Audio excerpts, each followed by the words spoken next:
Welcome back, everybody, to the Dragon's Lair. My name is Wade, and this is my show playtest, where I will be playing Dawn of War 2 Chaos Rising. Chaos Rising, I want to say that it's a sequel to Dawn of War 2, but it kind of feels like an expansion or a DLC, just because it's kind of short. Like, it only took me about 7 hours to play, and I kind of did everything. But that doesn't mean it wasn't good. So it comes right after Dawn of War 2. It's got the same characters, it's the same area of space. So if you liked Dawn of War 2, the first game, you'd like this too. It's the exact same mechanics. And I really enjoyed it.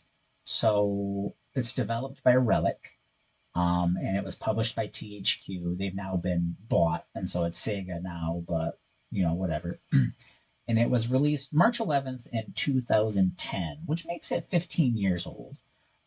It's still a goodie. If you enjoy Warhammer 40k, you'll enjoy this. And I have a full playthrough of Dawn of War 2, the first game. Go ahead and check it out. They're all on the same playlist.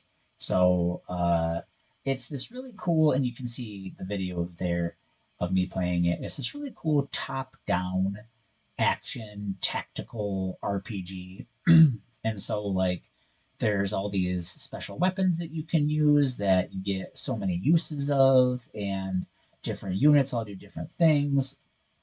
There's a guy with a jetpack right there. There's dudes that throw grenades, and it's a really good deep Warhammer 40k game because a lot of things are right the way that they should be, and a lot of things are the way that they should be. And there's this cool, like weapon and equipment system and special weapons system. There's all kinds of cool stuff. It is on PC only, so you can get it on Steam for a pretty good price. So if you're looking for it, Steam is a great place to get it. Like I said, it picks up directly after the events of Dawn of War 2.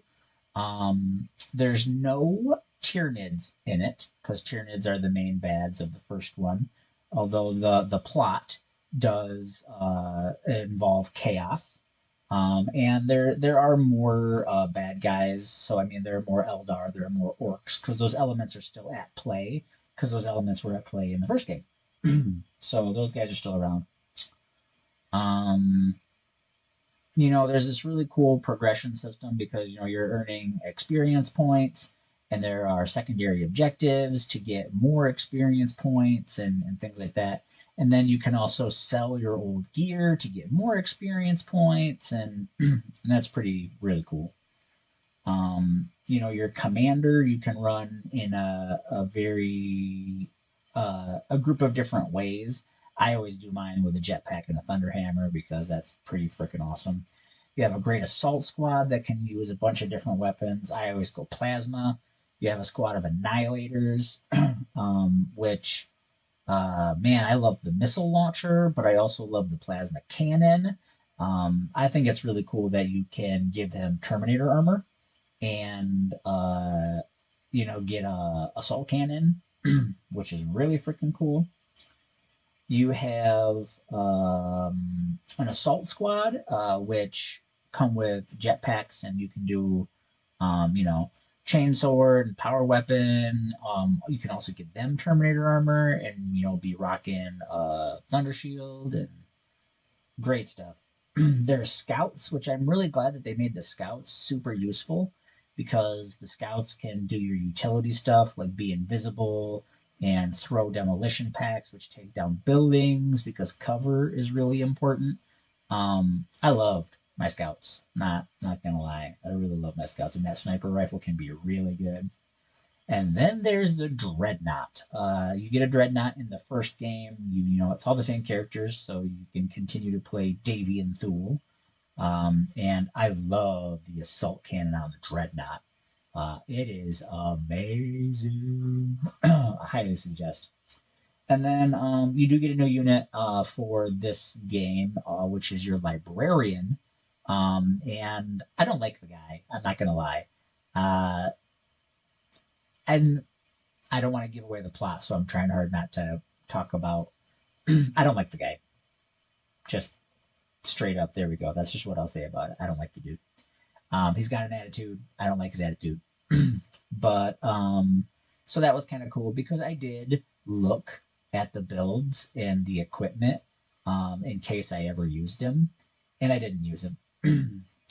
There is a new mechanic for this one where there's a whole like purity corruption scale. So like if you do certain things in missions or don't do certain things in missions, if you take certain people or don't take certain people, you can add corruption to them, and then due to how corrupted you are, you get other special abilities, which is kind of cool. And every time I play it, which I've played it 3 or 4 times in 15 years, every time I play it, I'm like, I'm going to do a chaos run this time. I'm going to be corrupt as corrupt can be, and I'm going to max out the corrupt meter, and I never do. I never, ever do. Just like I'm always talking about playing chaos. I'm always like, yeah, I'm going to build Corn Berserkers, or I'm going to build Thousand Suns. Every once in a while, I'm like, I want to build Death Guard. I stay away from those Slanesh guys hardcore. Like, I'm no Hellraiser for me. um, but I just can't bring myself to play them, and I would rather play Ultramarines. Not gonna lie, or Salamanders. The real good guys, Salamanders. But so there's a cool system there for you to experiment with and play with.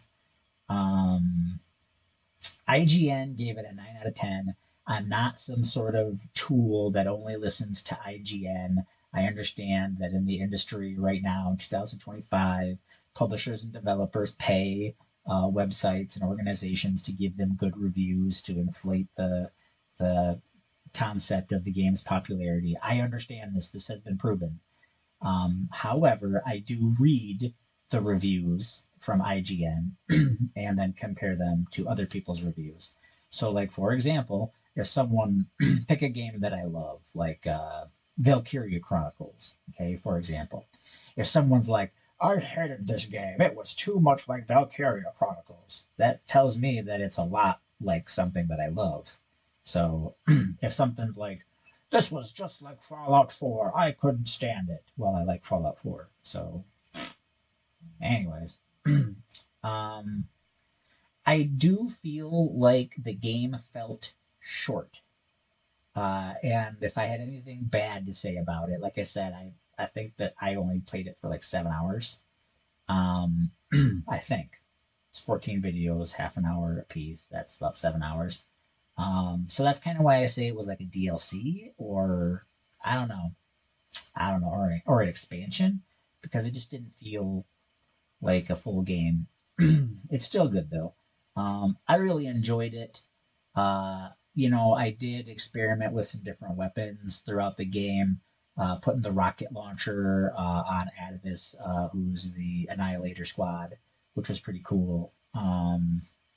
I think I put lightning claws on the assault team once they got their Terminator armor, which was pretty cool. I played around a little bit with orbital bombardment and different things like that. And I really enjoy watching the beautiful explosions on the map. Shooting rocket pods from Terminator armor was really cool. The different explosions that happen. Boom! Sorry, I was watching myself play the game. Watching the different explosions. It's really beautiful. So there's that. And it's very 40K. So if you enjoy RPGs, this is pretty cool. If you enjoy 40K, this is pretty cool. And it was challenging. However, I will say I did not run into a map that was like utterly unbeatable. The first game has an optional map where you can go up against the Avatar of Cain, and that I just don't understand what I was supposed to do to kill the Avatar of Cain, and I didn't have that in this one. I did have one mission that I failed. Anyways, I really enjoyed this game. Feel free to check out all of the episodes for Chaos Rising, and go ahead and check out the episodes for the original game too. It's all on the playlist. Anyways, I really enjoy sharing this stuff with you guys, and we here at the Dragon Slayer understand that you could spend your time anywhere. Thank you for spending your time here with us at the Dragon Slayer.